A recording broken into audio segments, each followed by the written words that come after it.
Welcome to the Subjective Professor podcast, where we reject coercion and hypocrisy. It's Friday, June 6th, 2025, episode 407, War Signs.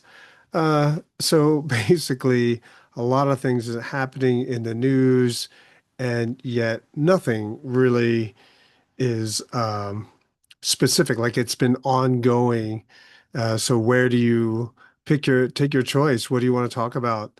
And on this channel, we just basically touch on certain issues to try to put a subjective spin on it to see what might be a different interpretation, in order for us to be able to figure out what to do, how to plan, how to make our choices to keep us as least affected by all of this insanity as possible. And on that note, I'll just say, if you've been following along, I just got a job offer today. It's not like it's still teaching middle school at a private school, so it's not much, not a lot of money, but hopefully it'll cover our grocery bills, our living expenses, and that's really all I was shooting for anyway. Uh, but I am getting older and it is going to be middle school and the classes are a lot bigger than they were this year. So I don't know. I'm going to have to dig deep, but hopefully everything will turn out okay.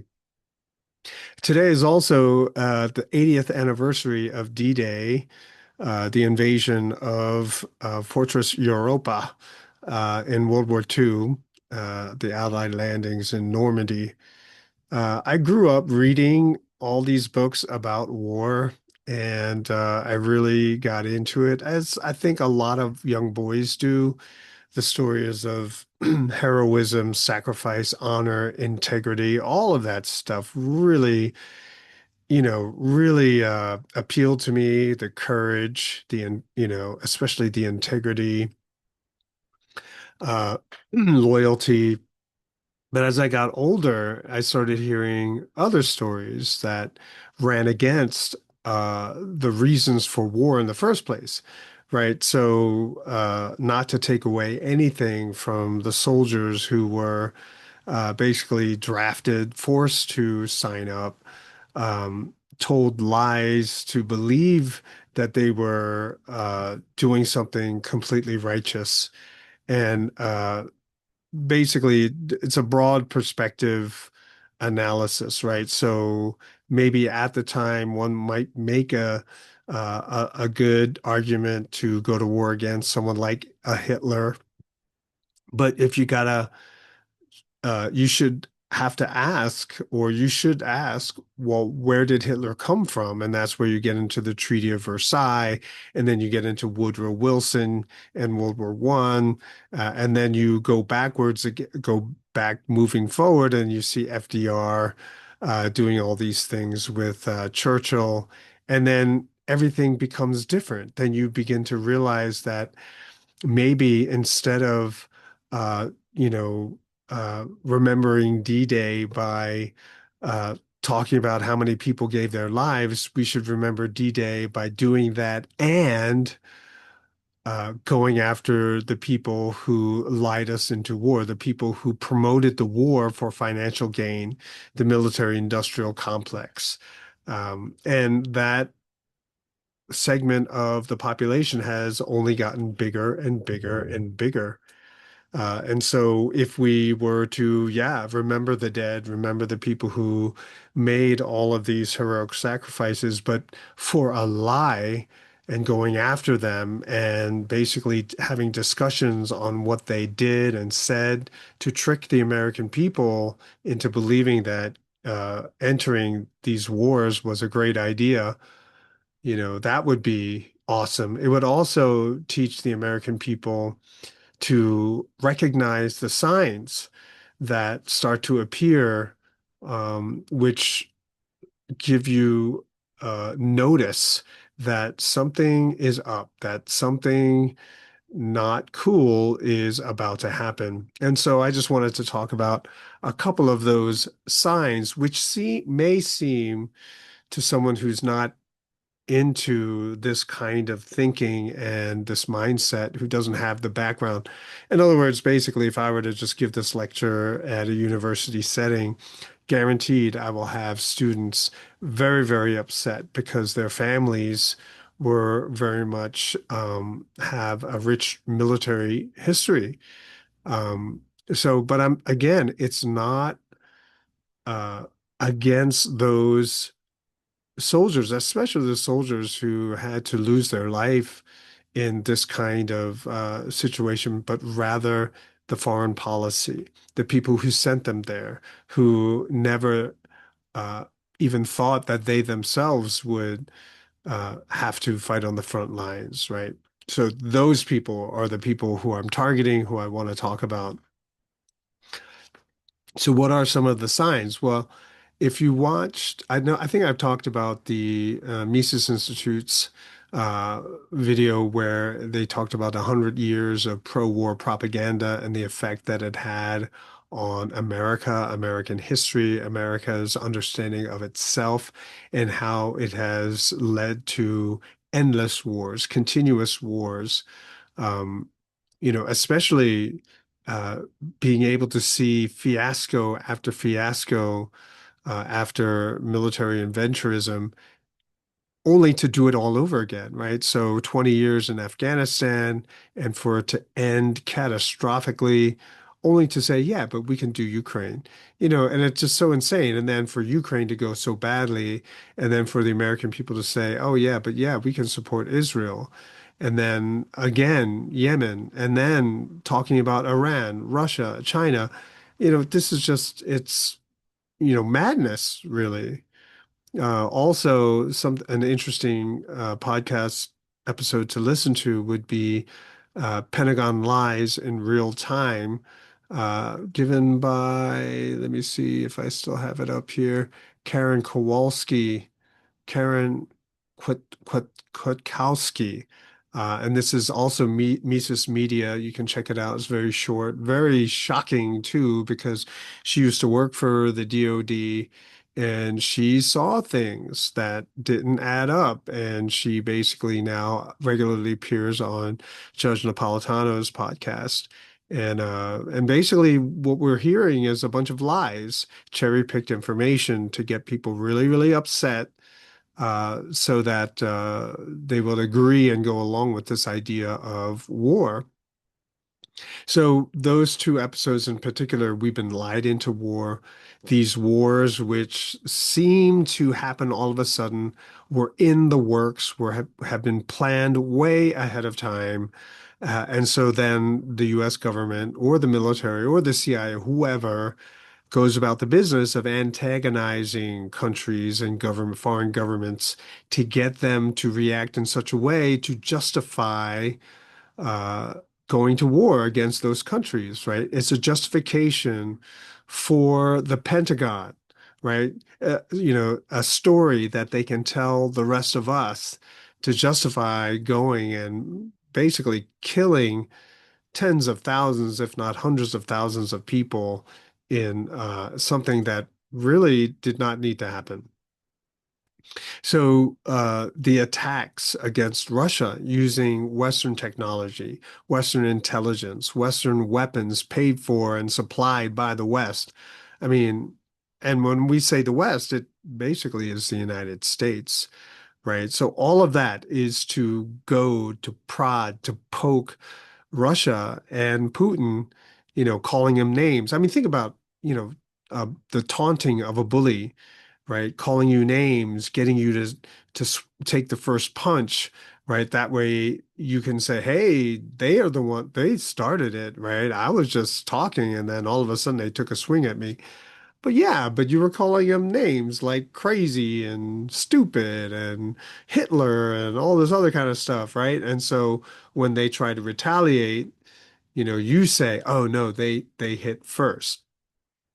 And so all of these attacks are just so crazy. And the latest one, and I've talked about it briefly before, uh, you know, the drone attack on a nuclear base, right? So it's a nuclear weapons site, right? They have nuclear weapons on site to load onto the bombers where then they would go and take them and drop them somewhere, right? And granted, that's not the primary delivery system any longer. People use missiles, and some of those planes were in repair. Like apparently, I think it was someone said today that some of the planes didn't even have engines on them. They were being, serviced. Nevertheless, it was an attack on a base that was supposed to be able to take nuclear weapons to targets in the West. Well, I mean, what do you think is supposed to happen as a result? And so, did Trump know? Was he in the dark about the operation that was started 18 months ago under the Biden administration?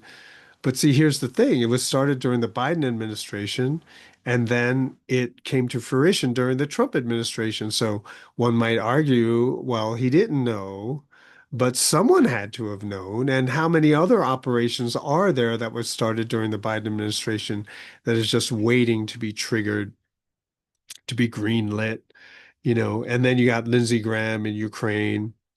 Maybe he was greenlighting that operation. Maybe he was checking on the progress of that and many other operations. But what he was doing for sure was undermining the president of the United States and his foreign policy. And so, you got these rogue politicians now, uh, you know, because Trump isn't beating the war drums loud enough. You got people in the Senate spending more time in Ukraine than he does in with his constituents, which is amazing. Like, how does he keep getting reelected? It just it boggles my mind. But it also raises the question again, who is running the country, right? Biden clearly wasn't when he was president. So Trump, is he even in charge? And plus, I mean, think about it. He's kind of a laughing stock. Even Macron, when he got smacked in the face by his quote unquote wife, um, that he was embarrassed about that. But Trump, man, he just airs out his laundry uh, with absolutely no shame. And of course, I'm referring to the Trump Musk spat that we are, watching with a lot of popcorn. But it's kind of insanity. How about another? So, right, so all of that stuff that's going on in Europe, it's to get Putin to do something, to do what an American would do, to do what a Trump would do, right? Bomb a European city, perhaps, retaliate in such a way that gives cause or a reason for all the other countries to escalate against Russia, perhaps even provoking a nuclear conflict. Another sign that we have to look at is the bond yields or treasury yields rising. It means that they are getting cheaper. Uh, Right, that's the thing. So when the yield goes, like, it's a 10% bond or whatever. Well, that means it's getting cheaper. This means that treasuries that were already bought too are losing value as well. And so whoever bought them, they are losing money.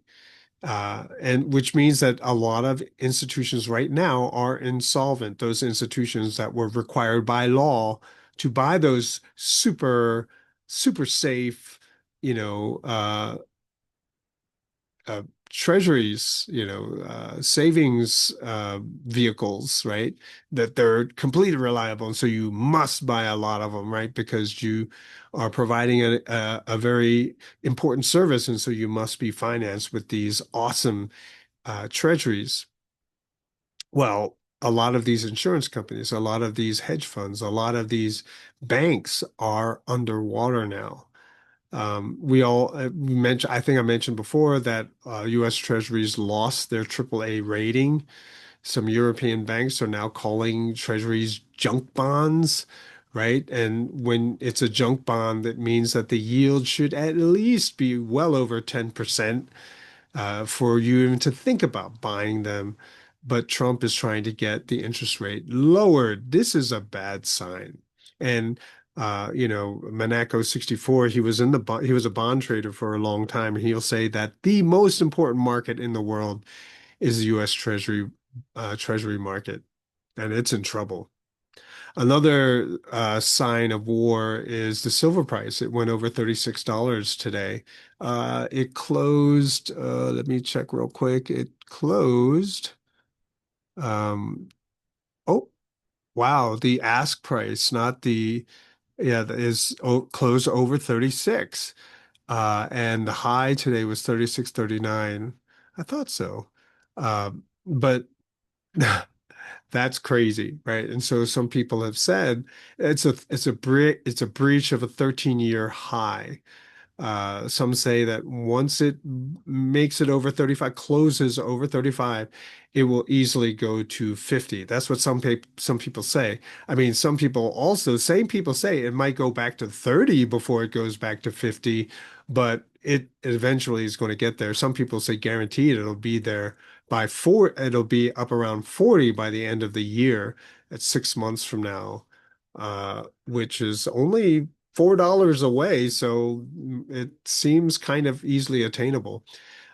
Silver price rise follows the gold price, which means people are fleeing stocks to go to safety, stocks and bonds. They're fleeing stocks and bonds and going to gold and silver. The actual value of silver and gold are not really changing. It's that the dollars are losing value. And that's that uh, Lynette Zhang in ITM trading always used to say, nominal confusion. So, because everyone's fixated and only knows about the dollar price, they don't really understand when the dollar price rises when it comes to gold and silver, that it's not that the value of gold and silver are changing, but rather the value of the dollars are going down.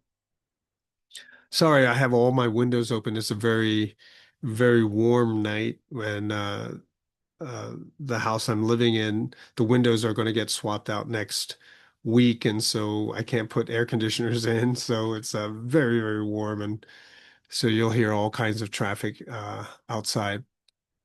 Anyway, so other countries, because silver is going up, other countries are going to dump the dollar as well, which means that the only people who are going to buy those treasuries is the United States, right? Especially if they don't raise the yields, right? If it stays in the single digits, only the US will be the buyer.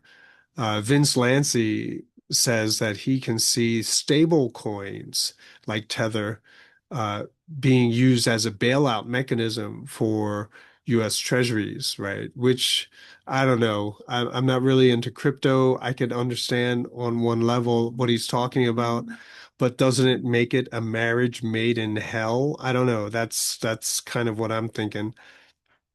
So in the short term and nominal dollar value wise, maybe it'll work, but I don't know. It's junk holding junk. I don't know. It's just kind of weird. Then another sign of war are the trade wars. Some argue that a factor for war against Japan in World War II was because the US was waging a trade war against Japan, right? America tried to starve Japan. So Japan decided to go to war, right? Oh, you're not going to sell us stuff? All right, we'll just take it. So what is America trying to spark, and with whom, right? Because America is taking trade war shots against pretty much everybody now, and it's getting to the point of ridiculousness, right? What is it? Lindsey Graham, when he was over to Ukraine, he said, we're going to impose a 400% tariff on anyone who trades with Russia. What? I don't know. It's to the point of ridiculousness that, right? Almost, it's a joke. It's perhaps the words of a dying government, right? And we're not privy to any information. The swamp is just really, really deep. Uh, and even if you are somewhat honest, I mean, you got to be squeaky clean to keep from drowning. I mean, Rand Paul, Thomas Massey types, where it's hard to get dirt on you, right? So they can basically shoot from the hip. Musk's suggestion of a third party, maybe because the Libertarian Party is so dysfunctional. I mean, they can't even agree that they're the Libertarian Party, you know what I'm saying? But election laws also are so twisted that it would probably be hard for a third party president to get a Congress that would go along with anything the president says, right? And think about if a freedom president could veto everything, but if the deep state convinces, or the Jewish lobby convinces everyone they bought and paid for to override the veto, they can do that as well.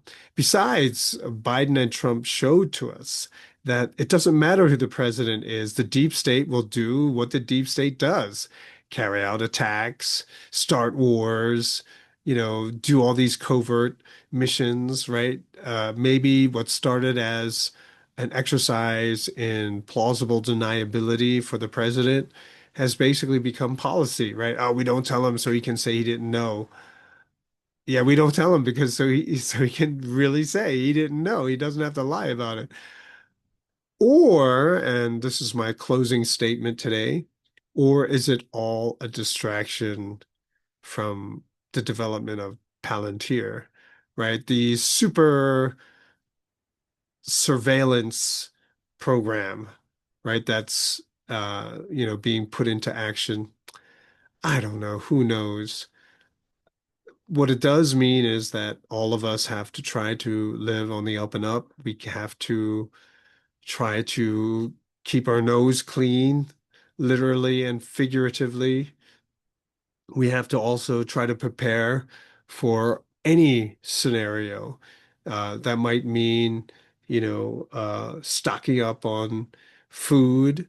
Maybe it means becoming more neighborly, becoming more polite, uh, getting more neighborhood friends, trying to work on the people in your neighborhood to, get along better, cooperate, work together. I don't know, anything really. Um, at least that's what I'm trying to do.